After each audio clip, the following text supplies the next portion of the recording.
I wanted to share a quick story from Jen, a woman who went through a similar process as I'm guiding you through right now.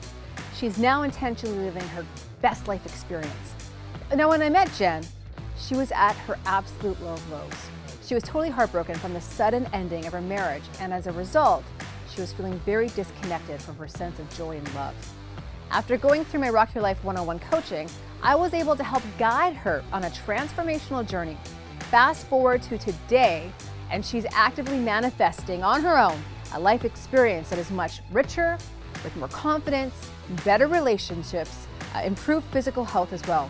And more importantly, she has begun to accept and invite love back into her life, which, as you can imagine, was a big transition for her since the breakup of her marriage left her so emotionally devastated. However, with the right focus on her 3 A's, awareness, acceptance, and alignment, she was able to come through a life transition that most wouldn't want to deal with even stronger than she went into it. I'm super proud of her. Kisses to you, Jen. Hi. I asked Jen if it was okay to share some more of her story in order that it may help you connect to creating the change you seek in your life.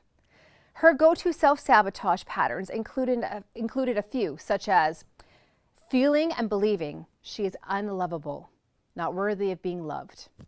This one really came to the forefront of her mind after her husband left her. She unconsciously gave up on love. As a result, she started to change her behavior to prevent her from feeling hurt, which also prevented her from being vulnerable enough to feel and experience true love. See the cycle?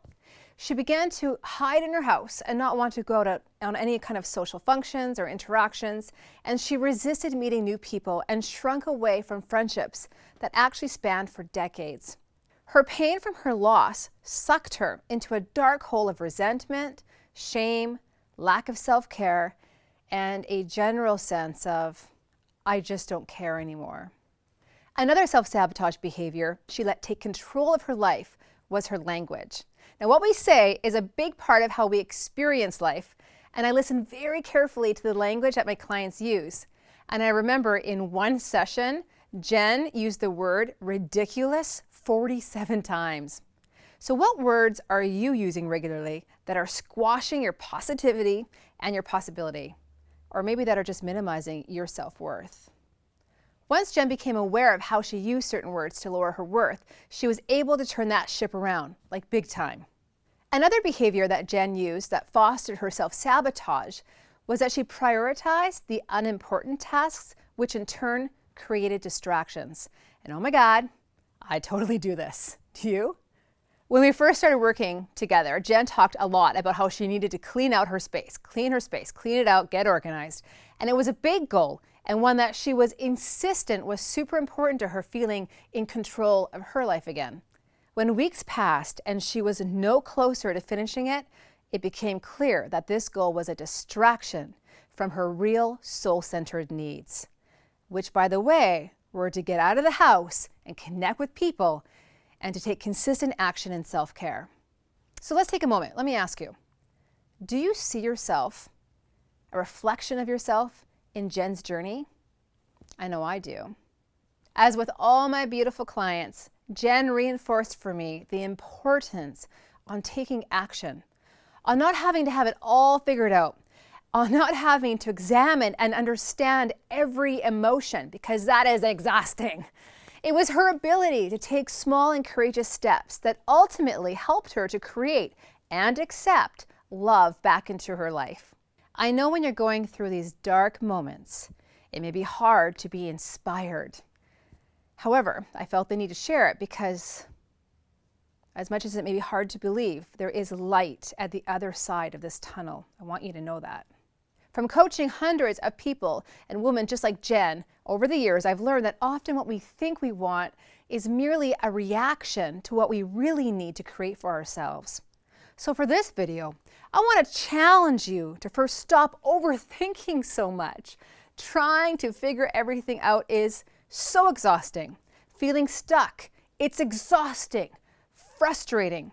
And to help you actually do just that, well, let's just say that today's love work will help you learn how to move forward, to let go and to trust the process, to start taking action. So, are you ready to find out what it's going to take to get that clarity and ease of mind? I'm a firm believer that stories help make the learning process easier. It helps to illustrate concepts so that you can digest it and find the relevant pieces that you can apply to your life. So in order to help share something that changed my life dramatically, as well as the lives of my clients, I want to share a very quick story. Cool? This story goes back in time to when I was in elementary school. Remember those days? I wasn't always this person who appears confident and out there. In fact, when I was growing up, I was often the last kid picked to be on the team in class. Without exaggerating, the last one. It sucked, and I never understood why the teacher would ask the jockey kids to pick the teams, and I wasn't part of their group. Of course they were going to pick me last. I was actually the chubby, unskilled, big-haired girl who loathed physical exercise. Well, except for one. I actually loved swimming. I don't know what it was about it specifically, but if you got me in the pool, I was like a little fish. I even remember experiencing like true freedom the first time I started gliding underwater from one end of the pool to the other. I was good at swimming. I had fun swimming, and I felt like I was able to grow at my own speed. And then it happened. It was a crazy hot summer way back in 1990. I was 11 years young. I had moved up a level in my swimming lessons, and it was the first day of this new level. I felt like a champ. I excitedly walked the pre-swim meeting place on the pool deck, and I noticed that there were 5 girls in this level. All girls I didn't know. So in my blissful excitement, I figured today would be the day that I met some new friends. They sat next to each other like 5 proud princesses. Yep, that's how I remember it. I felt a little bit nervous as I sat down next to them, but I smiled. They looked amongst each other, made a few facial gestures. I can only assume it was to see if they would let me join in their group or not. And I sat there for what felt like an eternity when finally, after a few minutes, the girl next to me said, "Nice bathing suit." And the group of them erupted in laughter. I remember my shoulders dropped, my head face down to the ground, and in that moment, I felt my passion for swimming sink to the bottom of the pool in front of me. I didn't go back the following week for class, nor the week after that. For years, I stopped taking swimming lessons. I loved swimming until that point. My feelings of shame stopped me from enjoying it after that, and that's a shame. A few months ago, like right before filming this video series, I felt challenged. I was doing a lot to help others reclaim their passions, yet I felt like I wasn't practicing what I preach when it came to swimming. I started to think back to how much fun I had in the water, how it made me feel like I was free and powerful as I sliced through it. I decided, in a whimsical moment of thought, that it was time to do something that scared me. And after 20 years of resisting swimming, after being under the pressure of my own kids asking me to swim with them and join them in their fun, well, I began to feel the pull. Curiosity, it took over as I explored why I stopped liking something that brought me so much joy as a kid. So like, fuck that. It's time to reclaim the fun. So I Googled for information about the local swim club. I saw the photos and the looks of happiness and excitement that others were living. My curiosity, that gentle nudge of my intuition, urged me to get carried away and email the organizer to find out more details on the club. Turns out, she was friendly. I was surprised. Why I expected it to be anything but friendly and easy is beyond me. So I went out and bought an athletic-looking bathing suit. I'm talking T-back and all. Got myself a fancy Walmart swimming cap and a set of goggles. And I was as nervous as hell. I only told my hubby of my plans for trying out for the swimming club. You know, just in case I changed my mind and bailed out at the last minute. Never done that. For me, this was so out of my comfort zone, but I could not shake my curiosity. The night arrived, and I finally told my girls.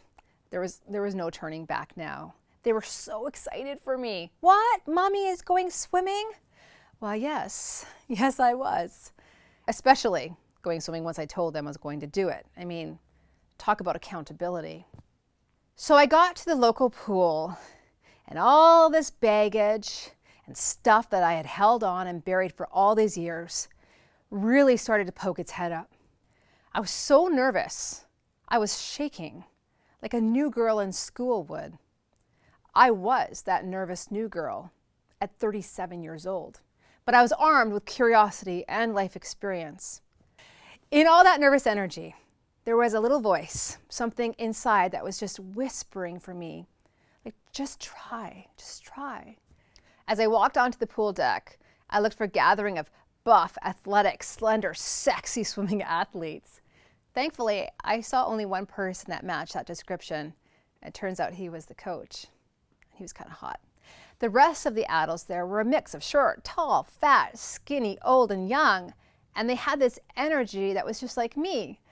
They were here by choice, and that's when it hit me plain as day. I had created a story about how intimidating these jock and athletic swimming club people were going to be. And I was so wrong. I was wrong. I spent 1 full hour there. I swam, not very good, like I used to be. My form was terrible in more ways than one. But guess what? I swam. I even took direction from my buff, athletic, slender, sexy coach again and again and again. Sounds dirty. I was learning, picking it up quick, and it wasn't all that hard. I was doing it. I didn't die. I was not publicly humiliated. In fact, I realized that everyone in that room was more focused on themselves than on my shitty form. I didn't even have to leave early. I mean, I awkwardly, fabulously completed my first swimming club session in over 20 years. Yeah! On that drive home, I felt alive.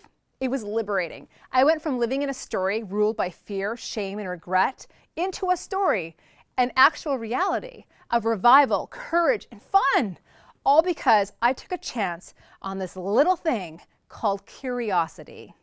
You don't have to understand why you feel the desire to explore something. Trust that your intuition knows what you need most, and it's your job to take action to explore, expand, and express the shit out of your life experience. That's your job.